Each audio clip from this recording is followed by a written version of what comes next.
우리가 지난 강의에서는 하나님께서 솔로몬을 다윗 왕을 이어서 왕으로 세우시고 그의 나라를 견고하게 세우신 내용을 공부했습니다. 솔로몬의 나라가 어떻게 견고하게 됐습니까? 크게 두 가지로 볼 수 있었던 것 같아요. 첫째는 다윗 왕이 이제 당부했던 것처럼 말씀을 준행함으로 힘써 대장부가 되는 삶을 사는 것입니다. 그리고 두 번째로는 우리 안에 있는 악의 세력과 인본주의 요소를 제거하고 물리치는 것이죠. 그렇게 할 때 솔로몬의 나라가 견고하게 세워졌습니다. 왕 같은 제사장인 저희 모두가 여호와의 말씀을 잘 준행하고 힘써 대장부가 되고 또 모든 악의 세력을 물리침으로 하나님의 나라를 견고히 세워가는 자들이 될 수 있기를 기도합니다. 자, 오늘 배울 내용은 이제 왕이 된 솔로몬이 나라를 구체적으로 어떻게 통치했는가를 보여주고 있습니다. 솔로몬이 왕위에 오른 나이는 우리 진우 형제님 계신데 진우 형제하고 똑같은 20살이었습니다. 그러니까 20살이니까 아직 부족하고 연약한 점들이 많았습니다. 오늘 본문에도 이 솔로몬의 허물과 약점이 잘 드러나 있습니다. 그러나 그럼에도 불구하고 그가 하나님의 마음을 감동시켰기 때문에 세상 어느 왕도 누릴 수 없었던 전무후무한 지혜와 축복을 누리게 되었습니다. 참 부럽습니다. 그렇죠? 사람들은 누구나 이 솔로몬 왕이 누렸던 영광을 얻기를 기대합니다. 지혜를 얻고 부귀영화를 얻고 세상의 많은 사람들로부터 인정을 받고 싶어 합니다. 자, 그렇다면 이것을 위해서 우리에게 필요한 것이 과연 무엇일까요? 자, 오늘 말씀을 통해 그 비결을 배우고 하나님께서 주시는 지혜와 함께 신령한 축복을 누리는 저희 모두가 될 수 있기를 기도합니다. 자, 3장 1절에서 3절까지 말씀은 왕으로 세움받는 솔로몬이 이제 아직은 어려서 부족한 그 약점들이 드러나고 있는 내용입니다. 그게 세 가지로 볼 수 있는데 첫 번째는 이방 여인과의 결혼을 한 사건입니다. 자, 1절을 보십시오. 솔로몬은 당시에 가장 강대국이었던 애굽과 탄탄한 동맹을 맺기 위해서 바로의 딸과 결혼을 하게 됩니다. 이를 통해 평화를 정착시키고 국제 정세에서 주도권을 갖고자 했습니다. 실리적인 측면에서 보거나 외교적인 면에서 보면 아주 지혜로운 선택이었습니다. 우리가 역사를 공부해 보더라도 대부분의 세상 왕들은 이 결혼을 통해서 이제 끈끈한 동맹을 맺습니다. 오늘날도 이 대기업들을 보면은 그 회장들이 자기 기업을 발전시키기 위해서 자기 자녀들을 이렇게 결혼시키죠. 유명한 정치인들이나 또 사업가들과 사돈 관계를 맺습니다.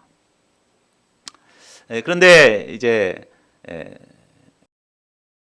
그렇게 한 거죠. 하나님을 믿고 사랑한다고 하면서 하나님을 섬긴다고 하면서도 이제 세상 왕들이 하는 그런 일을 했습니다.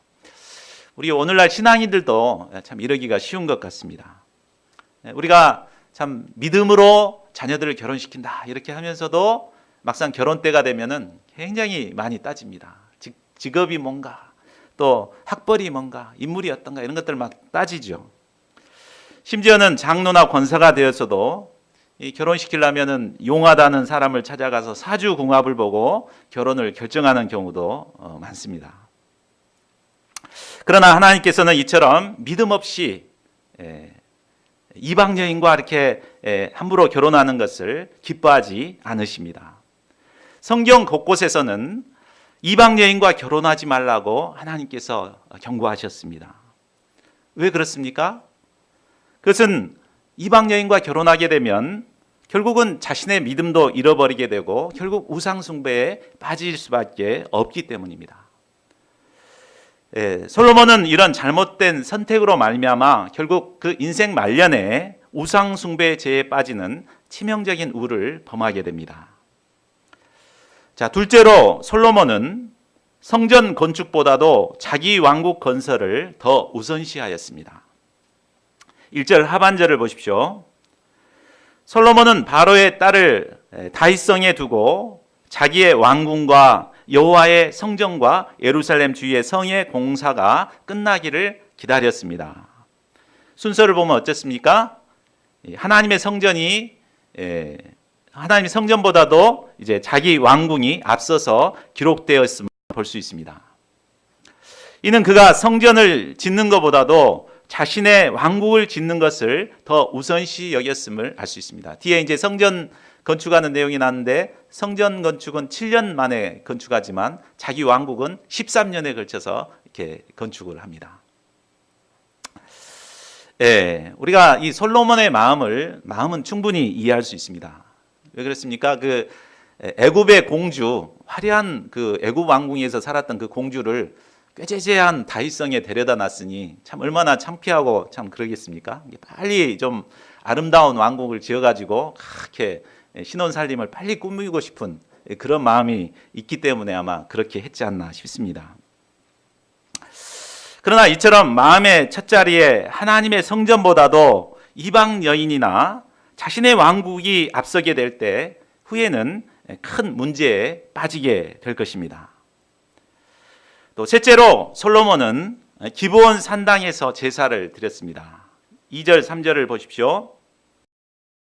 저자는 그때까지 여호와의 이름을 위하여 성전이 건축되지 않았기 때문에 백성들이 산당에서 제사하고 있었음을 말하고 있습니다.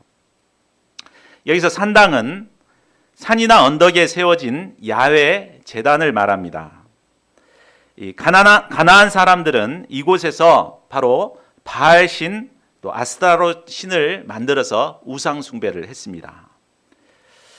하나님께서는 이 이스라엘 이제 가나안을 점령할 때 바로 이런 석상과 부어 만든 우상을 다 깨뜨려 버리고 이 단을 헐어버리라고 했습니다. 그러나 이스라엘 백성들은 우상만 없애버리고 그곳은 그대로 남겨놓고 대신에 그곳에서 여호와 하나님께 제사를 드렸습니다. 그 이유는 아직 성전이 건축되지 않았기 때문입니다. 그래서 일부 하나님께서 어떤 면에서는 허용한 바도 있습니다. 자, 백성들이 이런 상황이면 왕은 어떻게 해야 맞습니까? 이 성전 때문에 이런 일들이 생기니까 속히 성전을 만들어 놓고 이런 산당을 싹 없애버려야 마땅할 것입니다. 그러나 솔로몬은 여호와를 사랑하고 또 아버지 다윗처럼 하나님의 법도를 잘 지켰지만 백성들과 똑같이 산당에서 제사를 드렸습니다. 하나님의 법도를 따르면서 동시에 세상의 가치관과 상황 윤리를 따라 살아갔음을 보여주고 있습니다. 참 여기까지만 보면 솔로몬 참 별거 아니죠. 우리하고 비슷하죠. 그렇죠? 왜 인정 안 합니까? 그런 것 같아요. 허물과 약점이 많은 우리하고 별로 이렇게 다를 바가 없는 자였습니다. 자, 그런데 이런 허물과 약점이 많은 솔로몬이 어떻게 이 하나님의 축복을 받게 됐는가? 이 다음이 이제 중요합니다. 어떻게 해서 하나님께서 그를 축복하셨습니까? 자, 먼저 4절을 보십시오. 4절을 우리 같이 한번 읽어보겠습니다. 시작.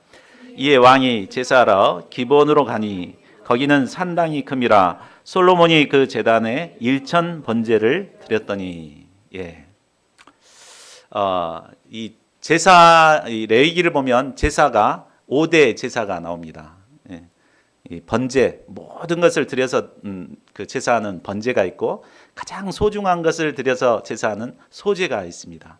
그리고 하나님과 화목하고 백성들과 화목하기 위해서 드리는 제사인 화목제가 있고요. 또 자신의 죄를 회개하고 드리는 속죄제가 있고 건강을 얻어서 드리는 이제 속건제가 있습니다.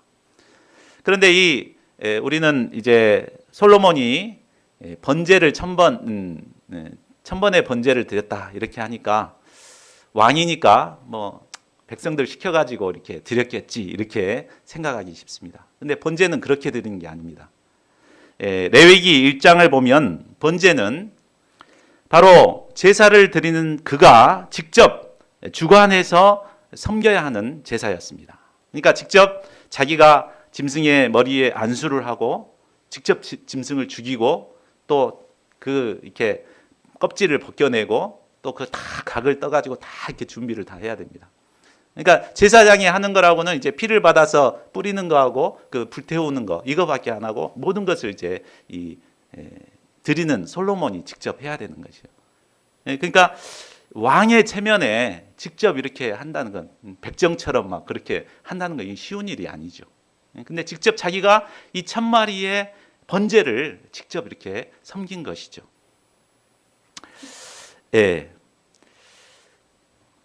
솔로몬이 1000번제를 드렸다는 것은 전적으로 솔로몬 혼자서 1000마리의 제물을 온전히 하나님께 드렸음을 말해주고 있습니다. 그는 온전히 마음을 다하고 뜻을 다하고 힘을 다하여 여호와 하나님을 사랑했고 그만큼 하나님께 모든 것을 드려서 헌신하고자 결단했습니다. 그러니까 하나님께서 그것을 보고 기뻐하신 것입니다. 솔로몬이 아직 어리고 허물과 약점이 많았지만 하나님께서는 이런 솔로몬의 마음에 큰 감동을 받으셨습니다. 그래서 꿈에 그에게 나타나 말씀하십니다. 자, 우리 5절도 함께 한번 읽어볼까요? 시작. 기브온에서 밤에 여호와께서 솔로몬의 꿈에 나타나시니라. 하나님이 이르시되 내가 내게 무엇을 줄고 너는 구하라. 솔로몬이 하나님께 온 마음을 들여 헌신하자 하나님께서도 솔로몬에게 원하는 것을 주시고자 하셨습니다. 자, 만일 꿈속에 하나님이 나타나셔서 우리에게 이렇게 물으신다면 무엇이라고 대답하시겠습니까? 아마 우리에게 절실히 필요한 것들을 구할 것입니다. 우리 임수빈 목자님은 임용고시가 한 달 정도밖에 안 남았기 때문에 임용고사에 합격시켜주세요 이렇게 대답할 거라고 했습니다. 건강이 좋지 않은 사람은 건강을 구하고 돈이 필요한 사람은 돈을 구할 것입니다. 대개 사람들이 구하는 것은 이처럼 짧은 단답형의 소원을 가지고 있습니다. 그렇죠? 돈 좀 원 없이 벌어서 한번 써봤으면 좋겠다. 뭐 이런 소원, 아주 짧고 간단한 소원들입니다. 자, 그러나 하나님은 이런 단답형의 소원을 기뻐하시지 않는 것 같습니다. 소원을 아랠 때 무엇 때문에 이 소원을 아뢰는지, 왜 그것을 구하는 것인지, 또 그것을 통해서 무엇을 얻고자 하는 것인지 이런 구체적인 내용을 담은 소원을 드리는 것이 중요합니다. 또 이런 구체적이고 논리적이고 분명한 이유와 목적을 가진 소원을 하나님께 아뢰 때 하나님께서는 그것을 들으시고 응답하십니다. 그저 막연하게 어쨌으면 좋겠다, 어쨌으면 좋겠다 이게 아니죠. 자, 그렇다면 이 솔로몬은 이 질문에 대해서 어떻게 대답합니까? 솔로몬의 대답을 보면 굉장히 긴 것을 볼 수가 있습니다. 자, 6절에서 9절을 보십시오. 먼저 솔로몬은 자신의 아버지 다윗과 하나님께 받은 은혜가 무엇인가를 구구절절히 이렇게 진술합니다. 주의 종 내 아버지 다윗이 성실과 공의와 정직한 마음을 주와 함께 주 앞에서 행함으로 주께서 그에게 큰 은혜를 베푸셨고 주께서 또 그를 위하여 이 큰 은혜를 항상 주사 오늘과 같이 그의 자리에 앉을 아들을 그에게 주셨나이다. 그리고 자신이 받은 은혜에 대해서도 또 자신이 한없이 작고 연약한 존재임도 고백하고 있습니다. 7절을 보십시오. 나의 하나님 여호와여 주께서 종으로 종의 아버지 다윗을 대신하여 왕이 되게 하셨사오니 종은 작은 아이라 출입할 줄을 알지 못하고 주께서 택하신 백성 가운데 있나이다.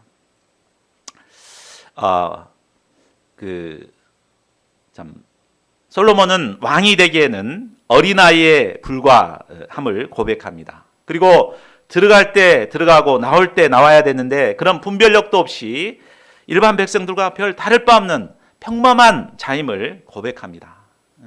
자신이 얼마나 왕될 자격이 없는 자인가 이렇게 겸손히 자신을 고백합니다. 그에 비해 자신이 품고 섬겨야 할 백성들은 큰 백성이요 수요가 많아서 세거나 기록할 수 없을 만큼 많았습니다. 사람이 많이 모이게 되면 수많은 갈등이 생겨나게 됩니다. 이때 왕은 무엇이 옳고 무엇이 그른가를 분명하게 백성들에게 제시할 수 있어야 합니다. 솔로몬은 왕으로서 해야 할 일이 무엇인가를 정확하게 알고 있었습니다. 왕은 군림하는 자가 아니요 백성들을 섬기는 자입니다. 백성들에게 갈등이 있을 때 생기는 모든 갈등을 재판을 통해서 선하고 무엇이 악한가 제시해 줄 수 있어야 합니다. 솔로몬은 이를 감당하기 위해 필요한 것을 하나님께 구하고 있습니다. 듣는 마음을 종에게 주사 주의 백성을 재판하여 선악을 분별하게 하옵소서. 여기서 듣는 마음은 선악을 분별하는 지혜로운 마음을 말합니다. 지혜가 있을 때 선악을 분별하고 정확한 판결을 내릴 수 있습니다. 또 지혜가 있을 때 무엇이 선하고 무엇이 악한가를 분별할 수가 있습니다. 오늘날은 절대적인 진리를 잃어버린 혼탁한 시대입니다. 이 때문에 곳곳에서 수많은 갈등과 분쟁이 일어나고 있습니다. 한 가지 예로 이 동성애에 대해서 한번 생각해 보십시오. 우리가 수년 전만 해도 이 동성애 하면 교회에 다니지 않는 사람도 다 죄라는 것을 알고 있었습니다. 그래서 굉장히 혐오했죠. 이 동성애는 잘못된 것이다. 이거 인식이 아주 강하게 뿌리 박혔는데 요즘은 어떻습니까? 이 동성애를 굉장히 미화시킵니다. 그래서 드라마나 이 영화를 통해서 이 동성애를 아주 미화해서 방영하는 이런 분위기입니다. 또 진보 정권이 들어서고 나서부터는 이 인권을 앞세워 동성애를 옹호하는 분위기가 점점 확산되어 가고 있습니다. 동성애를 옹호하는 자들의 말과 주장을 들어보면 그것도 일리가 있는 것 같다 이렇게 솔깃해집니다. 자, 이런 시대 분위기 가운데 사람들은 선악을 분별하지 못하고 이 악의 길로 많이 빠져들어가고 있습니다. 참 11월 1일 날 염한섭 원장님 강의가 있는데 한번 들어보십시오. 정말 심각한 문제입니다. 그래서 중고등학교 학생들이 분별력이 없이 몇천 원 돈 받기 위해서 그렇게 자신을 몸을 팔고 막 이런 일들이 일어나고 있는 것입니다. 참 이런 시대에 절실히 필요한 것이 무엇입니까? 무엇이 선이고 무엇이 악인지를 분별하는 지혜입니다. 지도자라면 선악을 분별하지 못하고 갈등과 혼란에 빠져 있는 자들에게 무엇이 선이고 무엇이 악인지를 분명하게 제시해 줄 수 있어야 합니다. 솔로몬은 이것에 대한 깊은 문제의식을 갖고 먼저 하나님께 지혜를 구한 것입니다. 자, 솔로몬이 이렇게 응답했을 때 하나님의 마음이 어떠했습니까? 10절을 보십시오. 솔로몬이 이것을 구하매 그 말씀이 주의 마음에 든지라. 솔로몬이 하나님의 은혜에 기초하여 겸손히 맡겨주신 백성들을 섬기기 위해 지혜를 구하자 하나님께서도 큰 감동을 받으셨습니다. 그의 대답을 심히 기뻐하셨습니다. 이에 하나님께서 말씀하십니다. 11절에서 13절을 보십시오. 내가 이것을 구하도다. 자기를 위하여 장수하기를 구하지 아니하며 부도 구하지 아니하며 자기 원수의 생명을 멸하기도 구하지 아니하고 오직 송사를 듣고 분별하는 지혜를 구하였으니 내가 내 말대로 하여 내게 지혜롭고 총명한 마음을 주노니 내 앞에도 너와 같은 자가 없었거니와 내 뒤에도 너와 같은 자가 일어남이 없으리라. 하나님께서는 그의 마음에 합한 대답을 한 솔로몬의 기도를 들으시고 누구도 가지지 않았던 전무후무한 지혜와 총명을 주시겠다고 약속하십니다. 뿐만 아니라 솔로몬이 구하지 않았던 부귀와 영광도 내게 주노니 내 평생의 왕들 중에 너와 같은 자가 없을 것이라고 말씀하십니다. 하나님이 한번 축복을 부어주시면 이처럼 넘치도록 부어주십니다. 하나님의 이 말씀대로 솔로몬은 세상 어느 왕도 누려보지 못한 전무후무한 영광을 누리게 되었습니다. 자, 우리는 여기서 하나님께 응답받는 기도의 비결이 무엇인가를 배우게 됩니다. 자, 그것이 무엇입니까? 바로 하나님의 마음에 합한 기도를 드려야 한다는 것입니다. 사람들은 누구나 자신이 기도하는 기도 제목이 응답받기를 원합니다. 그래서 간절히 하나님께 기도합니다. 주시옵소서, 믿습니다 막 하고 기도합니다. 그러나 좀처럼 우리의 기도가 응답받지 못합니다. 그 이유가 무엇입니까? 그것은 하나님의 뜻은 전혀 고려하지 않고 내게 필요하니까 자기중심적이 되어서 기도하기 때문입니다. 자, 야고보서 4장 2절 3절은 말하고 있습니다. 우리 같이 한번 읽어볼까요? 시작. 너희가 얻지 못함은 구하지 아니하기 때문이요 구하여도 받지 못함은 정욕으로 쓰려고 잘못 구하기 때문이라. 우리의 기도는 대부분 자신의 필요와 유익과 행복에 맞춰져 있습니다. 그리고 기도가 성취되면 보람듯이 자기 영광을 구하고자 합니다. 이것이 바로 정욕에 쓰려고 하는 기도입니다. 하나님께서는 이런 기도에 응답하지 않으십니다.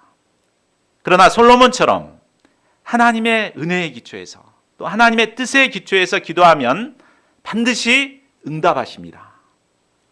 요한일서 5장 14, 15절은 말씀합니다. 우리 이것도 같이 한번 읽어볼까요? 시작.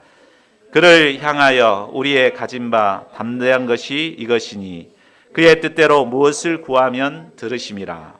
우리가 무엇이든지 구하는 바를 들으실 줄을 안즉 우리가 그에게 구한 그것을 얻은 줄을 또한 아느니라. 예, 일생 동안 5만 번의 기도 응답을 받은 조지 뮬러가 있습니다. 그렇죠? 부럽죠? 5만 번 기도 응답을 받았습니다. 그는 그의 저서를 통해서 이 응답받는 기도 비결을 딱 한 줄로 요약해서 얘기했습니다. 하나님은 아무런 인간적인 사심이 없이 순수한 기도를 들어주신다. 이렇게 한마디로 얘기했습니다. 그러니까 자기 정욕을 위해서 구하지 않고 하나님의 뜻에 기초해서 순수하게 하나님께 기도하면 반드시 하나님께서 응답해 주시는 것을 5만 번이나 체험했습니다. 저희 모두가 이 솔로몬의 기도를 잘 배워서 하나님께 응답받는 기도의 사람들이 될 수 있기를 기도합니다. 자, 14절을 보십시오. 하나님은 솔로몬에게 지혜와 부귀와 영광을 주셨지만 경고의 말씀도 함께 하십니다. 내가 만일 내 아버지 다윗의 행함같이 내 길로 행하며 내 법도와 명령을 지키면 내가 또 내 날을 길게 하리라. 하나님께서는 하나님의 축복 속에 살 때 말씀을 떠날 위험성이 있음을 아셨습니다.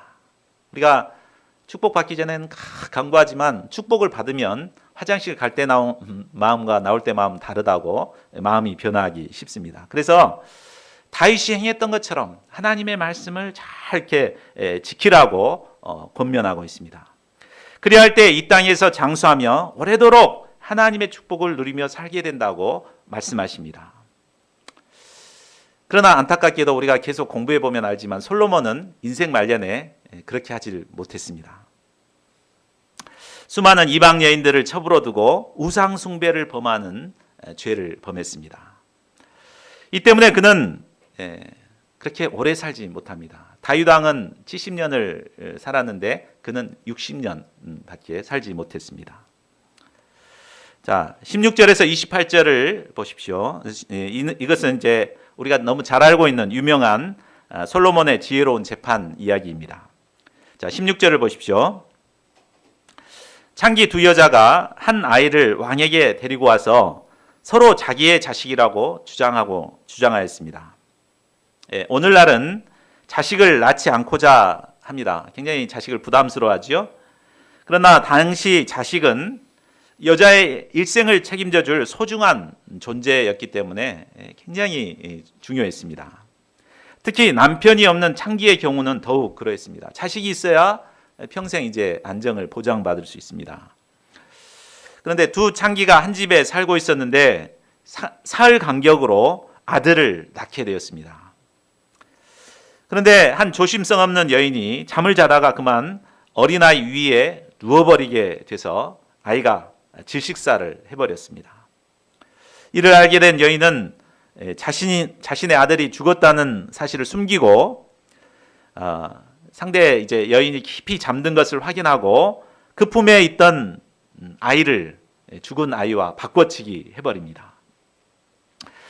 잠에서 깨어난 여인이 얼마나 놀라고 기가 막혔겠습니까? 둘은 서로 살아있는 아이가 자기 자식이라고 주장했습니다. 참 요즘 같았으면 카톡 사진이나 CCTV가 있어가지고 금방 확인이 가능합니다. 또 뭐 범죄 수사하는데 뭐 거짓말 탐지기 같은 거 사용하면은 될 수 있지만 이때 당시에는 그것을 확인할 수가 없었습니다. 또 여인 둘만 살았기 때문에 증인도 없었습니다.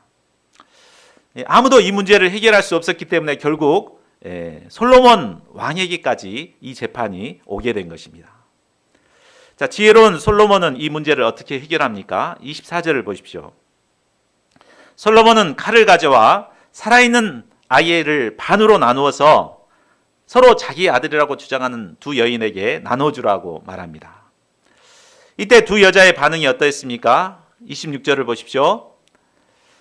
아이를 칼로 죽인다고 하니까 친어머니는 마음이 불붙는 것 같았습니다. 그래서 왕에게 산 아이를 그에게 주고 아무쪼록 죽이지 말라고 요청합니다. 그러나 다른 여자는 어차피 못 가질 바에는 죽여서 누구의 것도 되지 말게 하라고 했습니다. 자, 두 여자의 반응을 통해 이제 어느 여자가 진짜 어머니인가 분명하게 드러나게 되었습니다. 솔로몬은 이를 통해 진짜 어머니에게 아이를 주라고 명령합니다. 솔로몬은 하나님이 주신 지혜로 판결함으로 정의와 공의가 바로 설 수 있도록 다스렸습니다. 자, 28절을 보십시오. 이 소문은 온 이스라엘에 퍼지게 되었습니다. 이 소식을 들은 백성들은 하나님의 지혜가 그의 속에 있음을 깨닫고 왕을 두려워하였습니다. 두려워하였다는 것은 하나님이 세우신 왕으로 인정하고 경외심을 갖게 되었다는 말입니다. 20살밖에 안 되지만 하나님이 지혜를 주신 왕이구나 이렇게 생각하고 경외심을 갖게 된 것입니다. 그래서 솔로몬은 비록 20대의 어린 나이였지만 하나님의 지혜를 덧입음으로 영적인 권위를 얻고 이스라엘을 통치하게 되었습니다. 4장 1절에서 19절까지는 솔로몬 왕국의 조직과 인사입니다.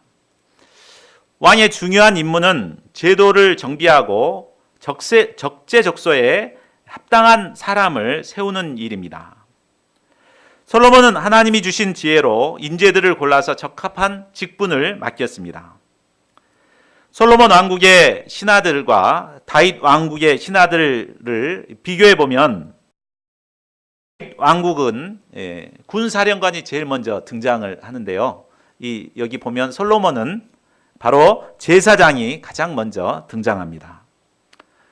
이것은 이제 다윗 왕 때는 전쟁 기간이었기 때문에 이 군사령관이 가장 중요했던 것이고, 이것은 이제 솔로몬 시대는 평화가 정착됐기 때문에 제사장이 가장 중요한 직분이었기 때문에 그렇습니다.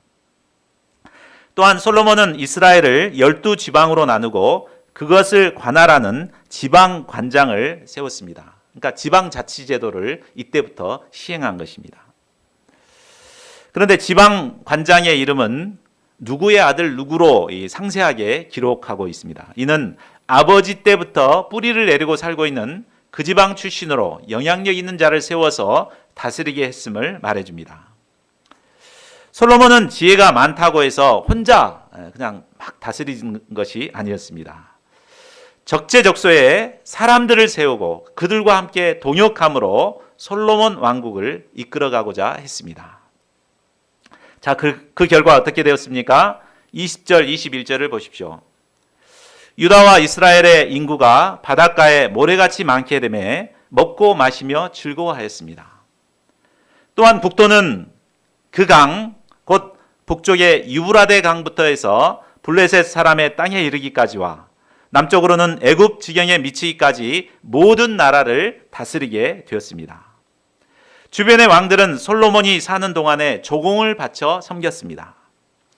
하나님이 주신 지혜로 다스렸을 때 유다와 이스라엘의 인구가 바다에 모래같이 많게 되었습니다. 유브라데에서부터 애굽 어기까지 이스라엘 역사상 가장 넓은 영토를 차지하게 되었습니다. 이스라엘뿐만 아니라 주변 국가들까지 다스렸기 때문에 그 백성들은 안정과 평화를 누리게 되었습니다. 자, 25절도 보십시오. 솔로몬이 사는 동안에 유다와 이스라엘이 단에서부터 브엘세바에 이르기까지 각기 포도나무 아래와 무화과 나무 아래에서 평안히 살았더라. 솔로몬이 통치하는 동안 유다와 이스라엘 백성들은 마치 에덴 동산에서 사는 것처럼 풍족하게 먹고 마시며 즐거워했습니다. 이렇게 이스라엘 백성들이 행복하게 살 수 있었던 이유는 바로 하나님이 솔로몬에게 지혜와 총명을 심히 많이 주시고 또 넓은 마음을 주셨기 때문입니다. 솔로몬의 지혜가 어떠했는지 32절에서 33절까지를 보십시오. 그는 지혜의 말인 잠언 3000가지를 말했습니다. 또 노래를 1005편을 만들었습니다. 참 요즘 같았으면 저작권료로 엄청난 수익을 올렸을 것 같습니다. 또 초목에 대해서도 짐승과 새와 물고기에 대해서도 해박한 지식을 가지고 있었습니다. 천하 모든 왕들은 솔로몬 왕의 지혜를 듣기 위해 막 몰려왔습니다. 우리 그 온라인 투자 회사는 매년 그 워렌 버핏 투자의 전문가 워렌 버핏과의 점심 식사를 경매에 내놓고 있습니다. 아시죠? 그런데 작년에는 낙찰자가 싱가포르의 앤디 추아라는 사학과라고 합니다. 근데 얼마에 낙찰된지 아십니까? 21억 원에 낙찰됐습니다. 21억 원. 그냥 몇 시간 이렇게 앉아서 대화하고 이렇게 밥 먹는데 21억 원을 투자한 것입니다. 조건도 굉장히 까다롭습니다. 워렌 버핏이 와서 이렇게 밥을 먹는 게 아니고 뉴욕으로 가야 됩니다. 식당도 딱 정해놨습니다. 스미스 월렌스키라는 식당에서 이 메뉴도 딱 정해졌어요. 고기 이렇게 먹는 거. 그래서 이 사람들이 21억 내고 참석 인원 8명으로 딱 제한돼 있어요. 그래서 비행기 타고 가서 그곳에서 이제 먹고 21억 내고 오는 것입니다. 그렇죠? 그러니까 그만큼 지혜를 듣기 위해서 사람들은 이제 지혜의 사람과 만나고자 합니다. 이처럼 세계의 수많은 왕들이 솔로몬의 지혜를 듣기 위해서 선물 보따리를 들려서 사람들을 보냈습니다. 우리가 하나님께서 주신 지혜를 덧입게 되면 이처럼 세상 사람들이 부러워할 정도로 놀라운 영광을 얻게 됩니다. 저희 모두가 하나님께서 주시는 지혜를 덧입을 수 있기를 기도합니다. 그래서 하나님의 지혜로 중간고사도 승리하고 임용고사도 승리하고 또 직장에서도 승리하는 저희 모두가 되기를 기도합니다. 자, 결론을 맺겠습니다. 이상에서 우리는 허물과 약점이 많았던 솔로몬이 어떻게 지혜의 왕이 되고 또 어느 왕도 누리지 못했던 전무후무한 놀라운 역사를 이루게 되었는가를 배울 수 있었습니다. 자, 그 비결이 무엇이었습니까? 첫째로 솔로몬은 하나님을 사랑해서 일천번제를 드려 하나님께 헌신하는 삶을 살았다는 것입니다. 둘째로 하나님의 은혜를 기억하고 겸손히 하나님의 백성들을 섬길 지혜를 구했다는 것입니다.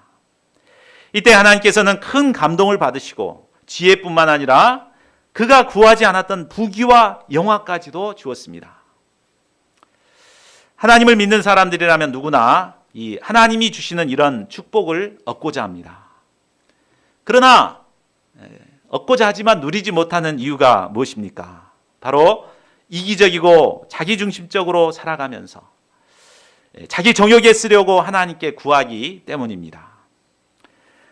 저희는 모두 솔로몬처럼 허물과 약점이 많은 자들입니다. 그러나 우리가 있는 모습 그대로 하나님께 나아가 하나님을 사랑하고 하나님께 헌신할 때, 또한 하나님의 백성을 섬기기 위해 하나님이 주시는 지혜를 구할 때 하나님께서는 우리에게 지혜와 축복을 허락하여 주실 것입니다. 저희 모두가 하나님을 사랑하고 헌신하는 가운데 하나님의 마음에 합한 기도를 드릴 수 있기를 기도합니다. 그래서 솔로몬이 누렸던 이런 영광과 축복을 누리는 저희 모두가 될 수 있기를 간절히 기도합니다. 요절 말씀 3장 11절, 12절 상반절 같이 읽고 우리 기도하는 시간 갖겠습니다. 시작. 이에 하나님이 그에게 이르시되 내가 이것을 구하도다. 자기를 위하여 장수하기를 구하지 아니하며 부도 구하지 아니하며 자기의 원수의 생명을 멸하기도 구하지 아니하고 오직 송사를 듣고 분별하는 지혜를 구하였으니 내가 내 말대로 하여 내게 지혜롭고 총명한 마음을 주노니.